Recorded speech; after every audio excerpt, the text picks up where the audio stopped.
What is the true measure of a person's worth? Is it the cut of their suit, the weight of their watch, or the number of zeros that follow their name? Or is it something quieter, something hidden, a treasure buried in the heart and spoken in a voice the world has long since forgotten? In the heart of Charleston, South Carolina, where the scent of jasmine and old money hangs heavy in the humid air, Julian Croft, a titan of industry with ambition as sharp as his jawline, was about to close the deal of his life.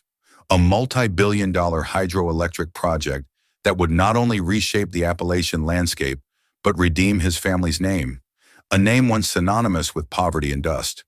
The only obstacle was a tattered leather-bound journal, a relic from the 1930s, filled with the spidery script of a language his team of high-priced experts had dismissed as a non-standard, a graphical pigeon.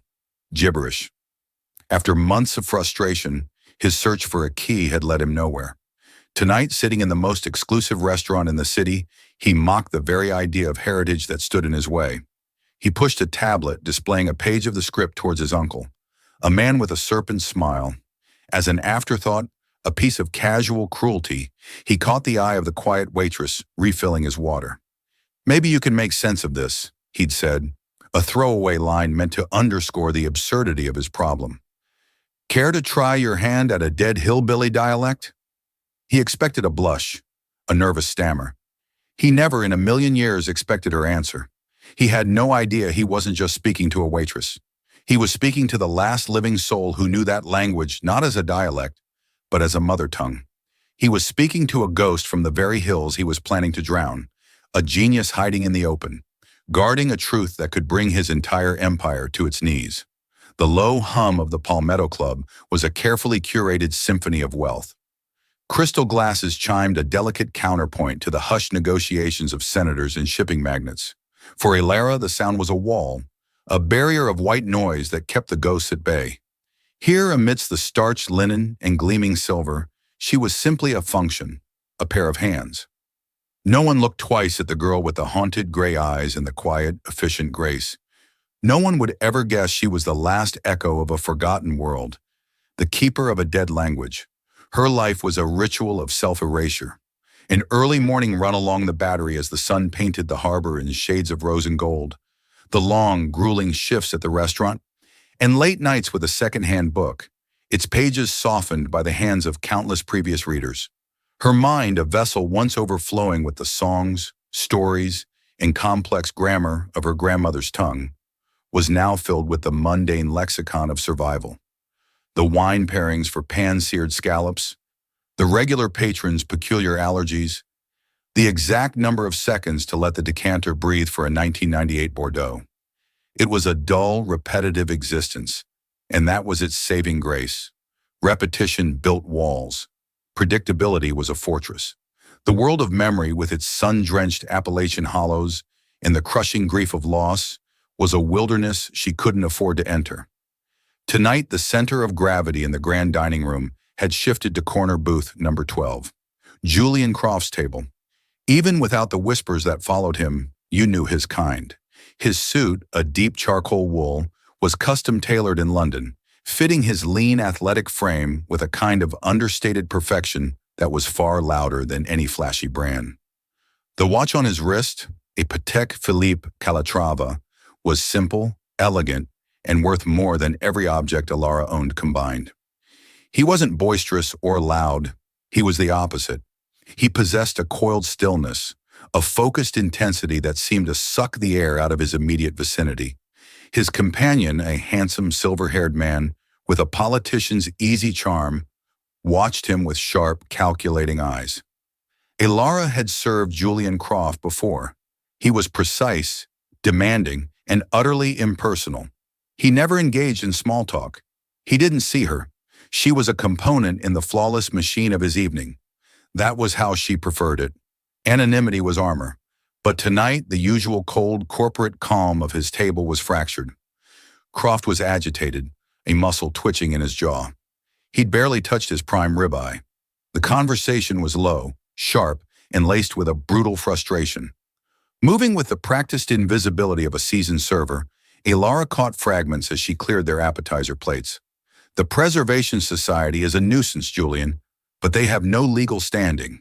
The initial survey is complete. The older man's voice was smooth, reassuring.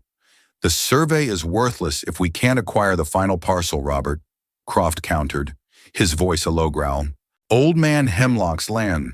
His granddaughter is holding out, citing some ancestral claim based on that gibberish-filled diary her great-grandfather left behind. Our linguistics team from Duke said it's not a real language. It's a hodgepodge of Scots-Irish and broken Cherokee. Inadmissible. Tell that to the judge who granted her an injunction, Croft seethed. My grandfather died trying to buy back that land. My father went bankrupt reaching for it. They called it Croft's Folly. I will not be the third generation of my family to be defeated by sentimental backwoods superstition. Robert, the uncle, slid a high-end tablet across the polished mahogany table. This is the clearest scan we have. It's perfect resolution. The problem is the text is, well, it's nonsense. Croft stared at the screen, his dark eyes simmering with fury. As Ilara approached to refill their water glasses, she glanced at the tablet. Her heart didn't just falter. It felt as if an icy hand had reached into her chest and squeezed, stopping the blood in her veins. On the screen was not nonsense. It was a flowing, cursive script, a beautiful, unique alphabet that combined the sharp angles of runes with the soft curves of the natural world. It was the script her grandmother had taught her to write, scratching letters into the dirt with a hickory stick. It was the language she had been told was worthless, a made-up fantasy of a lonely old woman. It was Appalachian, the secret tongue of the Briarwood Valley, a language isolate that had survived for 2 centuries in the deep folds of the mountains, spoken by a handful of families until it had faded into silence. A language whose last native speaker had been her grandmother, a language that was supposed to have died with her. Ilara's breath hitched. The carefully constructed fortress she had built around her heart for 3 long years shattered into 1,000 pieces. The white noise of the restaurant was replaced by a roaring cascade of memory. The smell of wood smoke and rain on her grandmother's porch, the weight of the old journal in her hands, the thrill of understanding a secret history, and the sharp, suffocating agony of her grandmother's final, lonely days in a sterile county hospital. Croft, sensing her pause, looked up.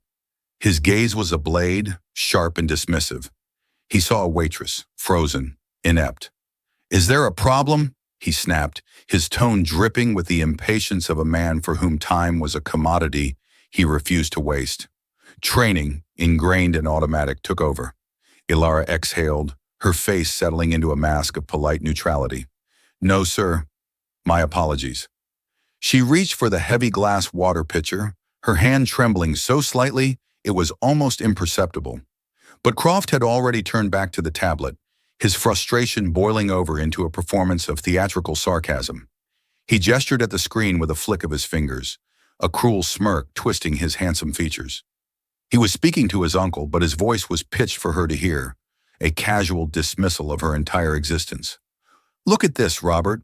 A billion-dollar legacy, the future of energy for this entire state, held hostage by these hill scratches.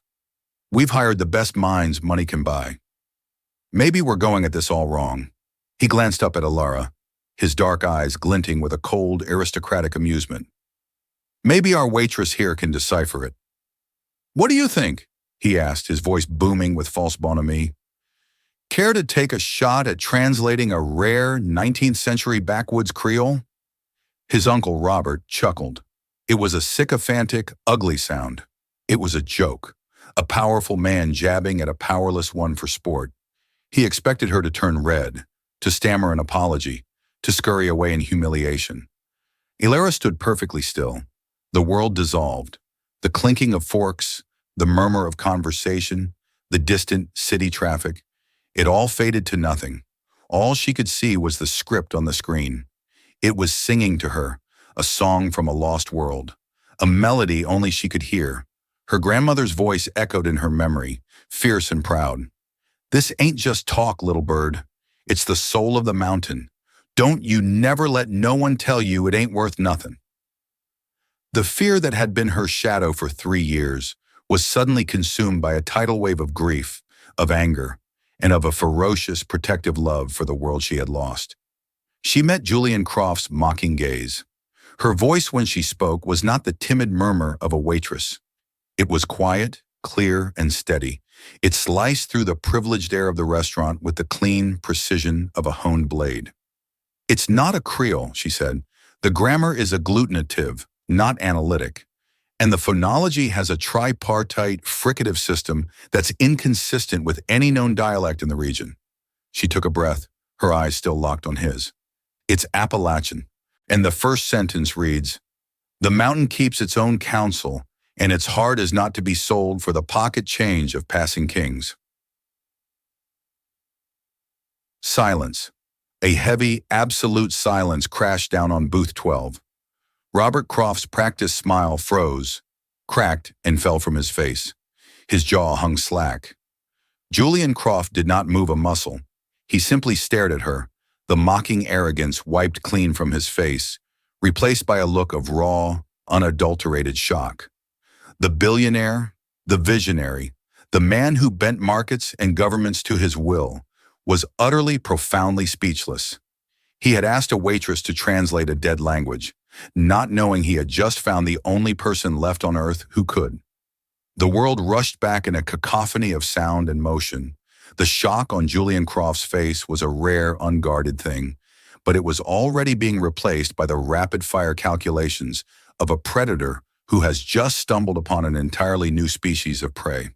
His uncle, Robert, was still gaping, his mind visibly struggling to reconcile the image of the girl who had just refilled his water with the woman who had just dissected a language with the cool authority of a tenured professor. A cold, sickening dread coiled in Alara's stomach.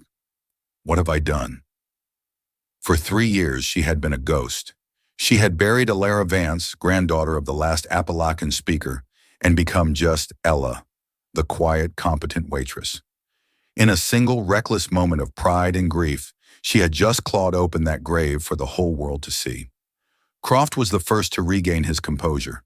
He slowly, deliberately placed his steak knife on his plate. The small, sharp sound echoed in the suffocating silence. He did not raise his voice. He didn't need to. The quiet command in his tone was more intimidating than any roar. "Say that again," he ordered. Alara's instincts, honed by years of staying invisible, screamed at her to back down, to claim it was a lucky guess, a line she'd read somewhere.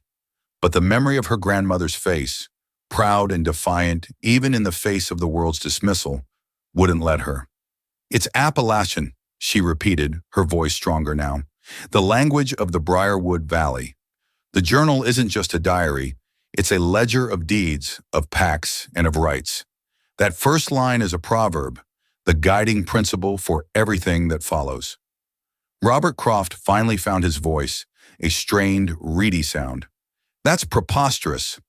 Our team, the finest historical linguists from Duke University, concluded the script was indecipherable, a private code at best."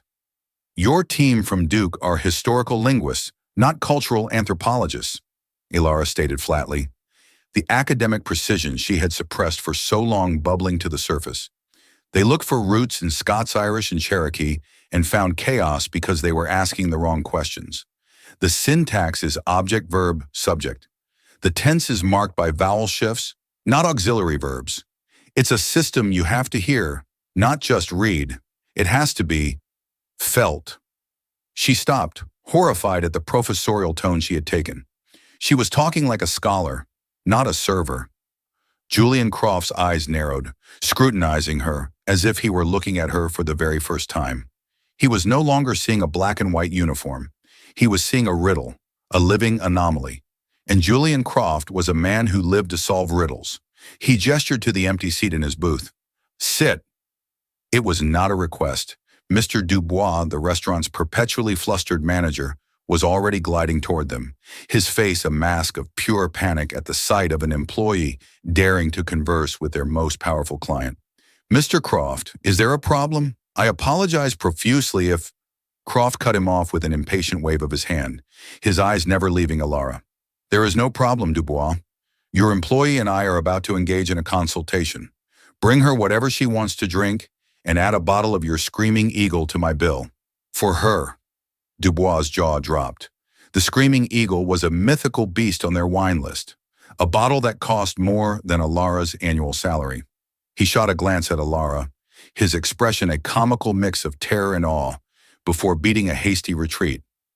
Her heart hammering against her ribs, Alara slowly slid onto the plush leather banquette. Her cheap polyester uniform felt utterly absurd in this world of silk and cashmere. Croft pushed the tablet toward her. "Prove it," he said, his voice a quiet challenge. "Translate the next passage." Alara looked at the screen. The familiar, elegant letters seemed to welcome her home. Each curve and line was a story, a lesson, a memory of her grandmother's patient hand guiding hers. She could almost feel the old woman's presence, her quiet pride. She took a shaky breath and read aloud, her voice falling into the natural cadence of the language. "The river gives its water, but asks for respect in the flood. The forest gives its timber, but asks for gratitude in the fire. A wise man takes what is needed and leaves a seed for his grandchildren. A fool takes all he can carry and leaves his children only ashes." Robert was already typing furiously on his phone, cross-referencing her words with the Duke team's pathetic, fragmented guesses. He looked up, his face ashen. The key words, river, timber, children, they match our analysts' probable word associations. But the context, the meaning, we had none of it. He looked at Alara with a new, unsettling mix of suspicion and disbelief. "Who in God's name are you?" Croft ignored him, his focus entirely on Alara. "How do you know this?"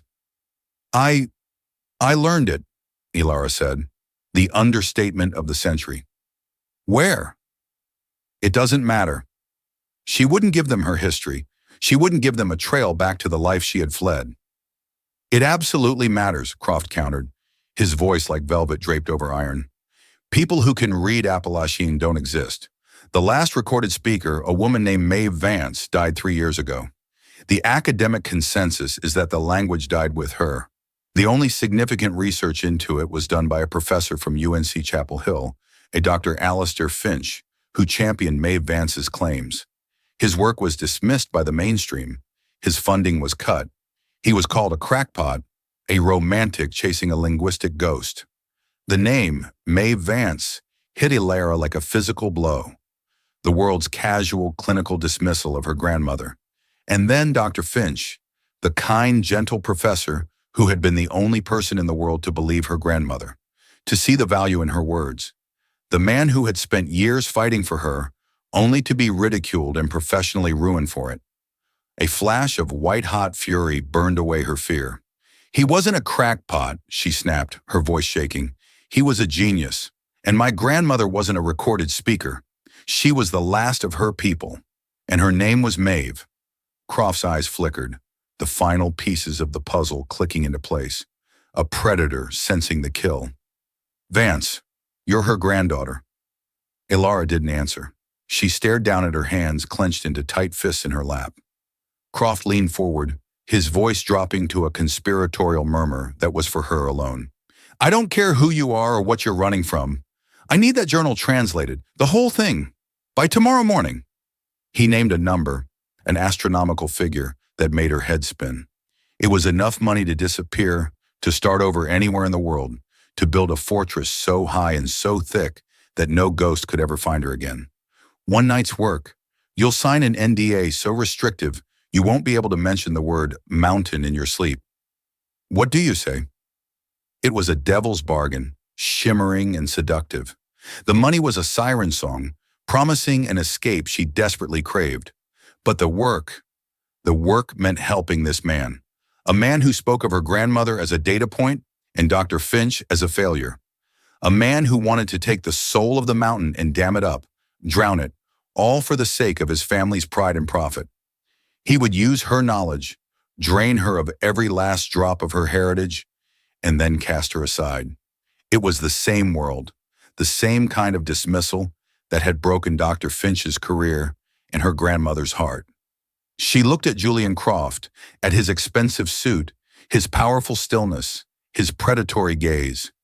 He was the world that had taken everything from her. "No," she said.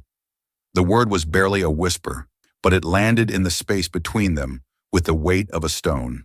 Croft blinked, He was clearly not a man who heard that word often. I don't think you understood the figure. I understood, she interrupted, a sudden, surprising well of strength rising within her. But the answer is no. My grandmother's legacy is not for sale. She stood up, her legs unsteady. If you'll excuse me, I have to get back to my shift. She turned to walk away, her heart a frantic drum against her ribs. She'd done it. She had said no. She had honored them. Croft Development, Julian said, his voice stopping her cold. She froze, her back still to him. That's the name of my company, he continued, his tone flat and devoid of emotion. It's also the name of the primary donor for the linguistic department at Duke University. We funded the very study that dismissed your grandmother's language as gibberish. We own the paper that discredited Professor Finch. Elara turned around slowly, the blood draining from her face. It wasn't just a company like the ones that had dismissed her heritage. It was the company. She was standing face to face with the man whose money, whose ambition, had been the engine of her family's pain. The man whose company now owned the official narrative that had erased her world.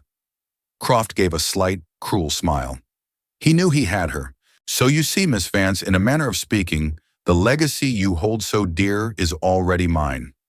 I just need you to read it to me. Your shift is over. My car is waiting outside. The journey in Julian Croft's car was a silent, surreal passage into another world. The vehicle, a custom-built Lincoln Navigator, was a fortress of quiet luxury, gliding through the charming gas-lit streets of Charleston as if they were a painted backdrop. The rich scent of Italian leather and polished wood filled the air. Elara sat opposite Croft, the wide space between them feeling as vast as a canyon and as intimate as a cage. Robert, the uncle, sat beside his nephew, his earlier shock replaced by a mask of smooth, unreadable curiosity. Elara stared out the tinted window, watching the familiar world of cobblestone streets and wrought iron gates blur past. She hadn't wanted to come, but Croft's final, brutal revelation had been a checkmate. He hadn't just insulted her heritage, his company had actively participated in its erasure. It was a violation so profound it made her soul ache. If she walked away now, she would be abandoning her grandmother's memory to the very people who had declared it worthless. They would continue to grope in the dark, maybe hiring some other academic brute to butcher the language, twisting her great-grandfather's words until they found an interpretation that suited their bottom line. The journal, the last testament of her people, would become a tool for its own destruction. Walking away was no longer an option. She had to see this through, if only to stand as a guardian over her grandmother's words. So, Croft said, his voice breaking the heavy silence as the car sped over the Ashley River Memorial Bridge. The lights of the city glittered on the dark water like scattered diamonds. Elara Vance. That's your name, isn't it? Elara flinched. How? Robert spoke up, his voice as smooth as aged whiskey. It took my assistant less than 10 minutes. A quick search for Maeve Vance and granddaughter brought up a few articles about Professor Finch's research. One of them had a picture of you as a teenager, standing beside your grandmother. Facial recognition confirmed it. Elara Vance awarded a full scholarship to UNC for Appalachian Studies. Dropped out 3 years ago, a few months after your grandmother passed. Vanished. No social media, no credit trail, nothing. You fell off the face of the earth. He paused, letting the clinical dissection of her life hang in the air. Until you poured Mr. Croft a glass of iced tea tonight. The cold efficiency with which they had unearthed her past was terrifying. The ghost she had tried so hard to become had been captured and identified in minutes. Why did you run? Croft asked. It wasn't an idle question. His gaze was intense, analytical. He was assessing her, looking for leverage, for weaknesses. That's my business, Elara said, her voice tight with resentment. When you are the only person who can unlock a $3 billion project, your business becomes my business. He retorted, his tone cool and sharp. You were a promising scholar. You had a future. People like you don't throw that away to clear tables unless something catastrophic forces them to. Elara's mind flew back to the days after her grandmother's funeral. The crushing loneliness, the sneering dismissal from the university administrators when she tried to continue Dr. Finch's work, the way the academic world had closed ranks, treating her grandmother's language like a quaint but embarrassing family secret, the feeling of her entire heritage being weighed, measured, and found wanting by a world that valued only money and power. I got tired of people telling me the things I loved were worthless, she said, a half-truth that felt more honest than a lie. Croft didn't press. He just watched her, a flicker of something unreadable. Was it understanding or merely calculation in his dark eyes? The car pulled into a private, climate-controlled garage beneath a sleek, modern skyscraper that stood out against Charleston's historic skyline. They ascended in a silent, high-speed elevator that opened directly into Croft's penthouse apartment. It wasn't a home, it was a statement. A vast, two-story expanse of glass, steel, and white marble that offered a panoramic, godlike view of the entire city and the harbor beyond. The furniture was stark, minimalist, and looked as though it had been chosen from a museum of modern design rather than for comfort. The art on the walls was massive, abstract, and vaguely threatening. It was the cold, sterile lair of a man who didn't live in a space so much as commanded. Croft shrugged off his suit jacket, tossing it onto a chair with casual disregard. My office is this way. We have a secure, high-resolution scan of the entire journal. You'll have everything you need. The office was dominated by a desk of polished black granite that seemed to float before the floor-to-ceiling windows. It felt like sitting at the edge of the world. A dauntingly thick legal document was waiting on the desk. The non-disclosure agreement, Croft said. Sign it. Ilara read it. The language was as brutal and unforgiving as its author. It bound her to absolute eternal silence under penalty of financial and social ruin, so complete it would make her current life of quiet poverty seem like a paradise. She picked up the heavy, gold-plated pen. Her hand trembled as she signed Ilara Vance. It was the first time she had written her real name in 3 years. It felt like both a surrender and a defiant reclamation. Once the formalities were dealt with, Croft brought the journal up on a wall-size screen. Dozens of pages filled with the familiar, beloved script. Ilara felt a lump form in her throat. Her great-grandfather's hand, her grandmother's voice, her entire history displayed like a corporate asset in the enemy's fortress. Let's begin, Croft said, his voice all business. From the top, a direct, literal translation. We'll worry about subtext and interpretation later. Ilara pulled a leather chair closer to the screen. She took a deep breath, consciously pushing aside the storm of grief and anger inside her. She had a job to do, to be the voice of the journal, to speak for the mountain.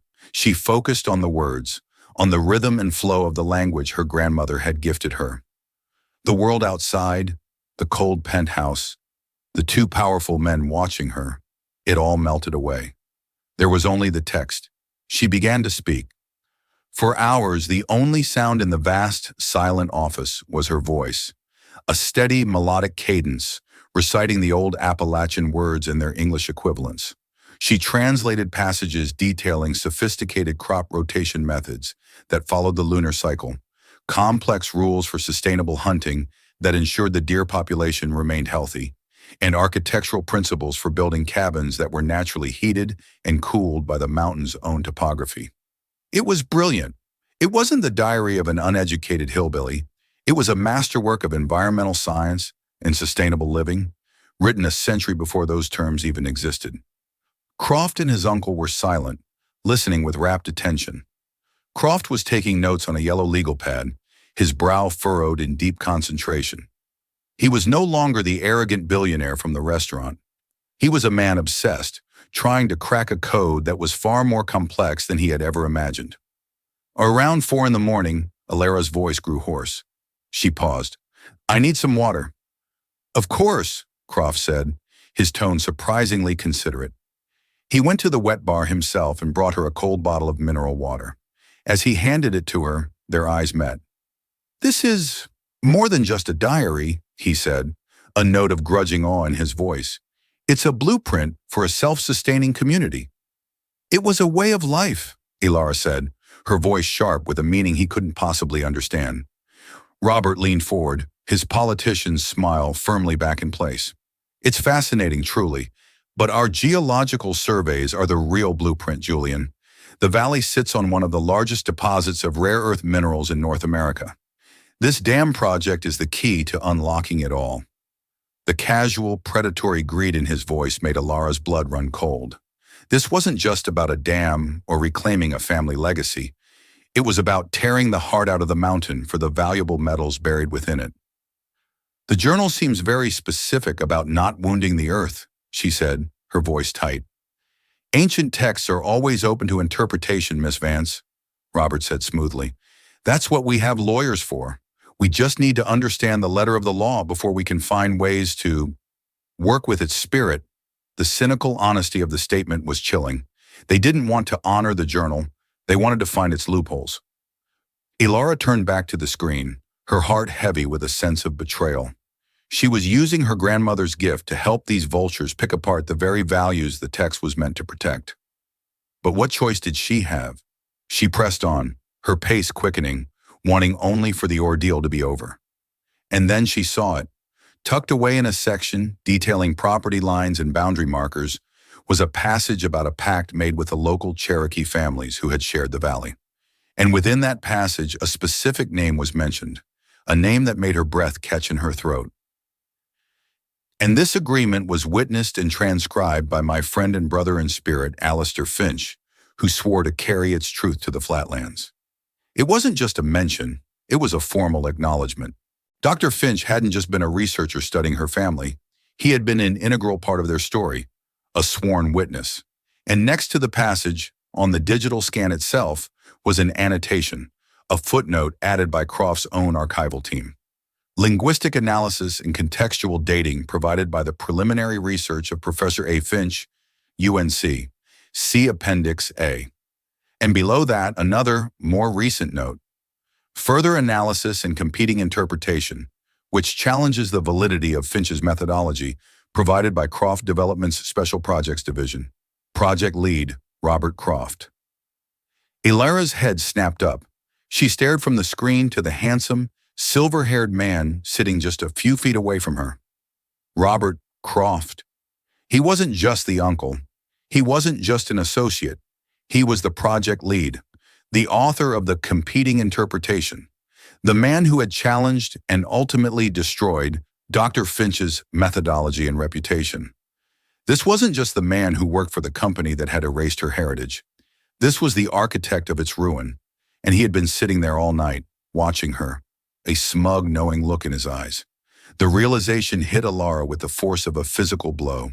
The polite, charming man who had been smiling at her all evening was the invisible enemy who had haunted her past. A cold, terrifying clarity washed over her. The past wasn't just a ghost, it was sitting in the room, wearing a bespoke suit, and it had been playing a game she hadn't even known she was a part of. She stared at his name on the screen, then back at his face. His smile was gone now, replaced by a cold, appraising stare. He knew that she knew. The air in the room, already thick with tension, suddenly became unbreathable. You, Alara whispered, her voice trembling with a nascent volcanic rage. It was you. Julian Croft looked from Alara's stricken face to the screen, then at his uncle. Robert, what is this? Robert held up his hands in a placating gesture, his composure utterly unruffled. Julian, it was a simple matter of due diligence. Professor Finch's research was sentimental, unscientific. He was emotionally compromised. Our division provided a more objective, data-driven analysis. Objective? Alara shot to her feet, her chair screeching against the marble floor. You called his methods fraudulent. You leaked his preliminary notes to a tabloid news site, twisting his questions into conclusions. You painted him as a man exploiting a poor, uneducated mountain woman for his own fanciful theories. You didn't provide a competing interpretation. You executed a character assassination. Every word was a bullet, fired with the deadly accuracy of long-suppressed grief. She remembered the frantic, heartbroken phone calls from Dr. Finch in his final months, the bewilderment in his voice as his life's work was systematically torn to shreds by a well-funded, anonymous smear campaign.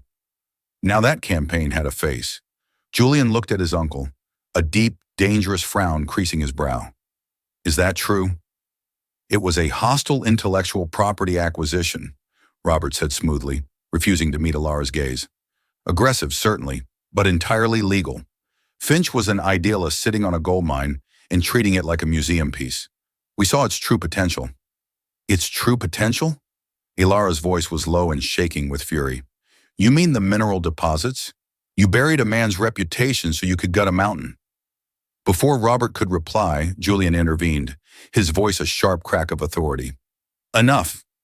He rose from his chair, a formidable presence, positioning himself between Alara and his uncle. He looked at Alara, and for the first time, she saw something beyond cold calculation in his eyes. It wasn't sympathy, not quite, but it was a dawning awareness, the look of a man suddenly comprehending the human cost of a transaction he had only ever viewed on a spreadsheet. Your personal history with my uncle is not relevant to the task at hand, Julian said, his voice firm. I need this translation finished. What happened years ago is in the past. The past is why I'm in this room, Alara shot back, her voice rising. This isn't just text to me. It's my grandmother's soul. It's Dr. Finch's life's work. And your company, your family, holds it hostage after driving him to an early grave. She knew he had officially died of a stroke, but in her heart, she had always known it was a broken heart. What's done is done, Julian said, his tone leaving no room for debate. You have a choice. You can walk out that door right now and I'll let Robert and his team of objective interpreters spend the next year twisting this journal into whatever shape they need to get their minds.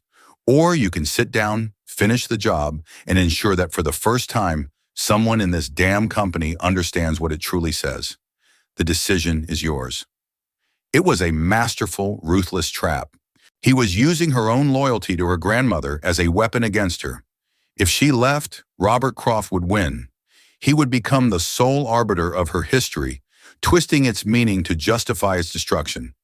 If she stayed, she would be forced to collaborate with her enemy, but she would also be the sole guardian of the text's true meaning. Defeated and trapped, Alara sank back into her chair. The fight drained out of her, replaced by a cold, hard resolve. She would not let Robert Croft have the last word on her grandmother's legacy. Fine, she said, her eyes locking with Robert's over Julian's shoulder. I'll finish. A flicker of smug triumph in his eyes made her stomach churn. She turned back to the screen, her focus now absolute. This was no longer a job. It was a war. She translated for another hour, her voice a steady monotone, stripping the words of the poetry and passion she felt. She was a machine, a conduit. And then she found it. Deep within the final pages, in a section discussing the transfer of guardianship over the valley, the language changed. It became less literal, more allegorical. What is it? Julian asked, noticing her sudden hesitation.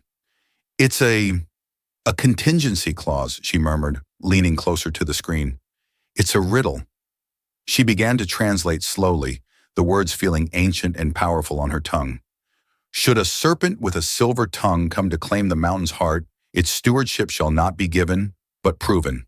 The valley will answer only to the one who can name the three silent guardians. The one who has no voice but sings the oldest song. The one who has no legs but walks the highest path.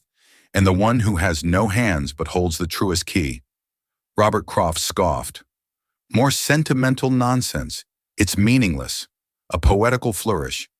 Don't be so sure, Julian said, his eyes gleaming with a new intensity. It's a test, a password. What are the answers?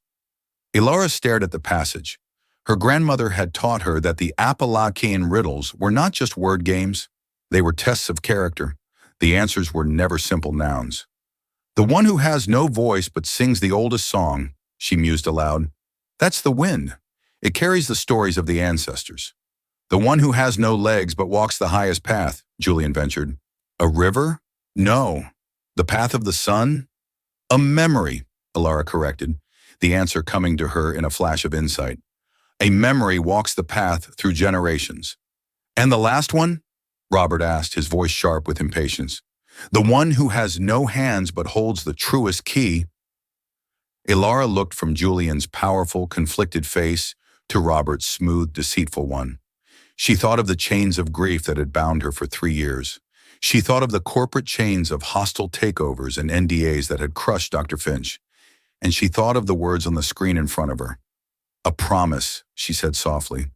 "A promise holds the key to the past and the future." The moment the word left her lips, a shrill, piercing alarm blared through the penthouse. Red lights flashed on a security panel by the door. Julian was on his feet instantly. "What the hell is that?" Robert pulled out his phone, his face suddenly pale and clammy. "It's the central server. A data breach. Someone's initiated a full system wipe of the project files." He glanced at the massive screen where the journal was displayed. As they watched in horror, the beautiful Appalachian script began to pixelate and dissolve, line by line, replaced by strings of corrupted data. "Someone's deleting the original scans," Julian yelled. "Robert, cut the network connection." But it was too late. Robert wasn't looking at the screen. He was looking at Ilara, a cold, triumphant smile spreading across his face. "My apologies, Julian," Robert said, his voice chillingly calm as the last of the journal vanished into digital oblivion. "The board has decided your personal connection to this project has become a liability. We're moving forward with a more direct acquisition strategy, unburdened by folklore." He looked directly at Ilara, his eyes glinting like chips of ice.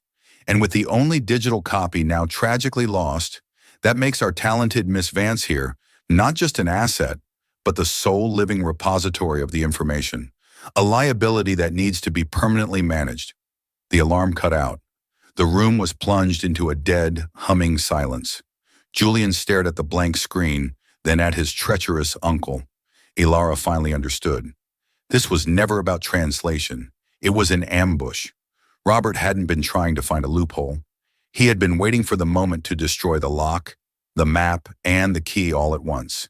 And she was standing in the middle of the rubble. The silence in Julian Croft's office was a living thing, thick and suffocating. The massive screen, once a portal to a lost world, was now a black hole, reflecting the stunned face of Julian, the horrified realization on Ilara's, and the cool, predatory triumph of Robert Croft. Julian was a man who had built a global empire on the bedrock of control.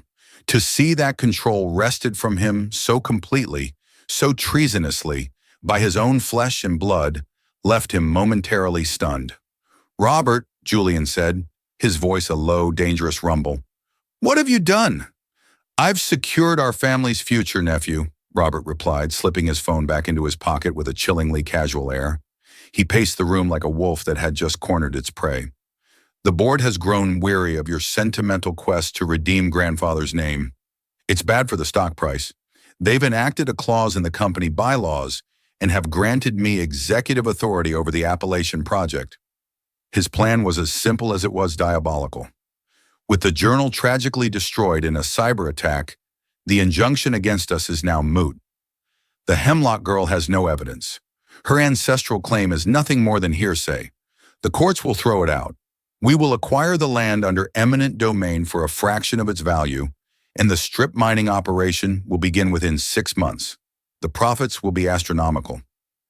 "The Hemlock family will never sell," Julian shot back, his mind already spinning, calculating, searching for a counter-move.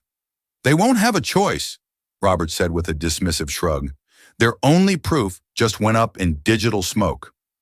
His gaze settled on Ilara, his smile turning venomous. Unless there's a walking, talking copy of the document. A young woman who could theoretically recite the entire thing from memory." A sliver of ice traced its way down Ilara's spine. She was no longer a consultant or an asset. She was a loose thread in Robert's perfect tapestry of deceit, a thread he needed to snip. Julian took a half step, subtly repositioning himself so he was more squarely between Ilara and his uncle. It was a small, almost imperceptible gesture, but its meaning was unmistakable. He was shielding her. "You will not touch her, Robert."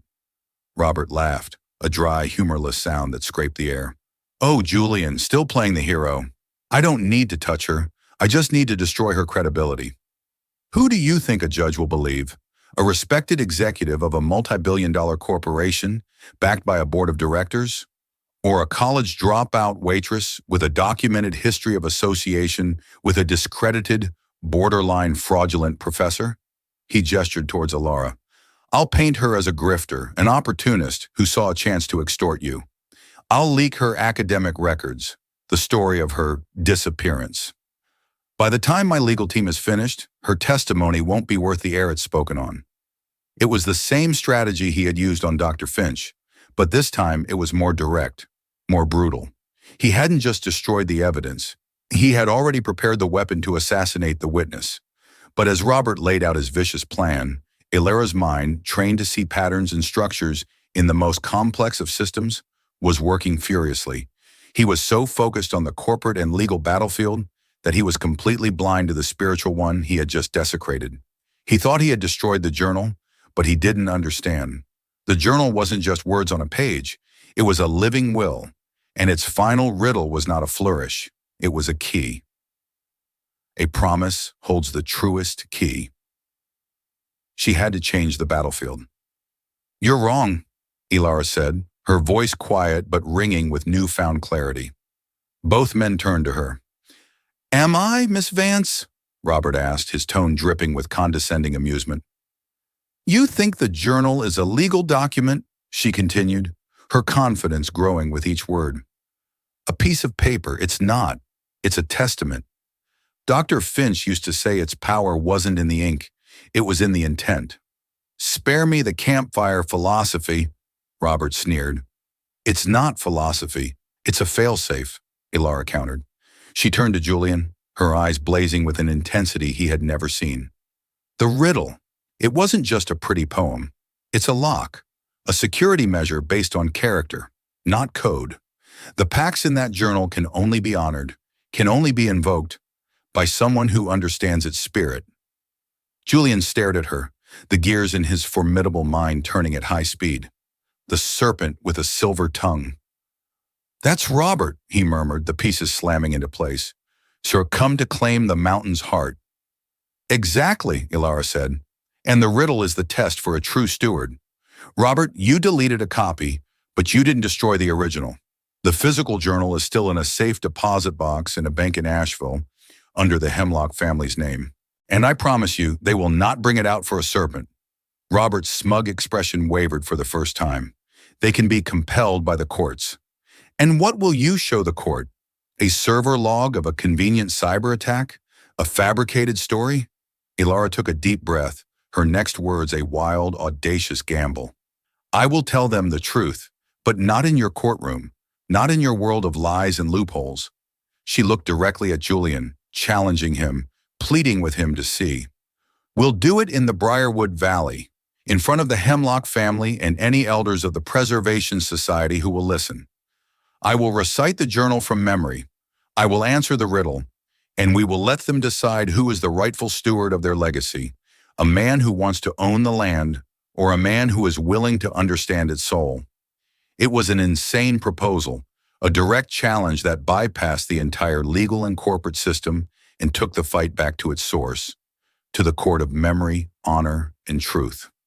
A slow, wolfish grin spread across Julian Croft's face. It was the smile of a predator who had just been shown a new, far more interesting hunt. Robert had outmaneuvered him in his world of boardroom betrayals, but Ilara was offering him a new board to play on, one where Robert's rules were meaningless. She's right, Robert, Julian said, his voice now vibrating with a renewed sense of power. Your plan has one fatal flaw. You assumed this was about money. You just made it about honor. Robert's face contorted in a mask of livid fury. This is absurd. You can't possibly be considering this theatrical nonsense. I am, Julian said, pulling out his own phone. In fact, I'm going to finance it. My helicopter is at the downtown heliport. We can be in the mountains in 2 hours. I'm calling Sarah Hemlock right now to request an emergency counsel. His fingers flew across the screen. We'll have your serpent with the silver tongue against... What would you call yourself, Miss Vance? Ilara thought of the past 3 years spent hiding, being a ghost.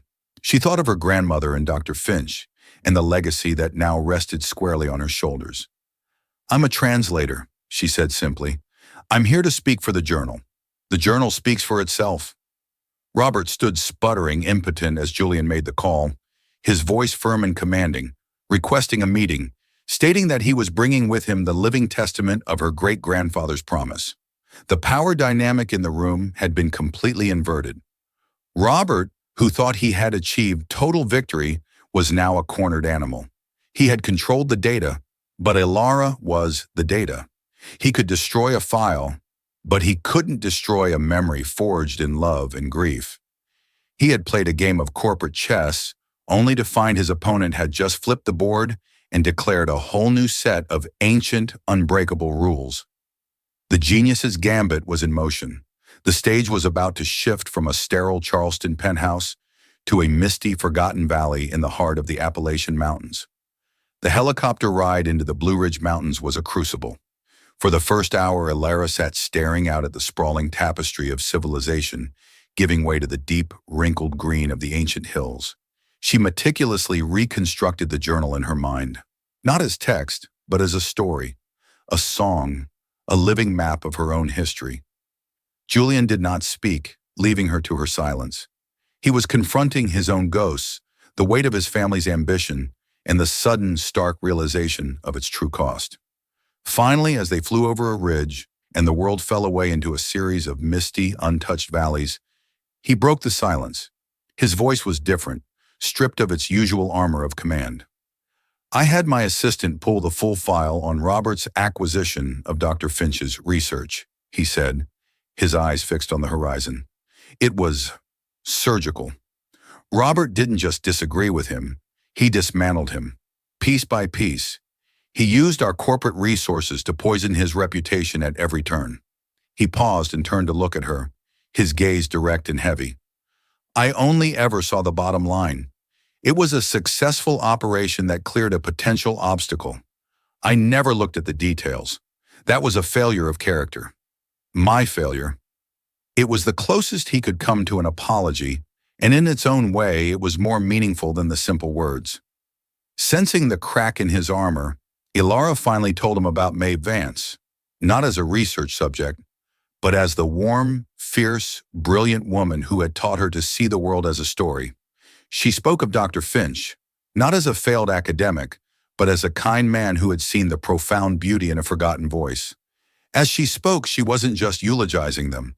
She was teaching Julian the very soul of the journal he had tried to conquer.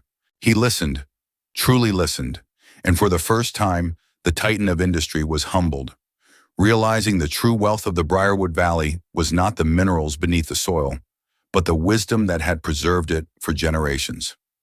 They landed in a clearing near a weathered, century-old farmhouse.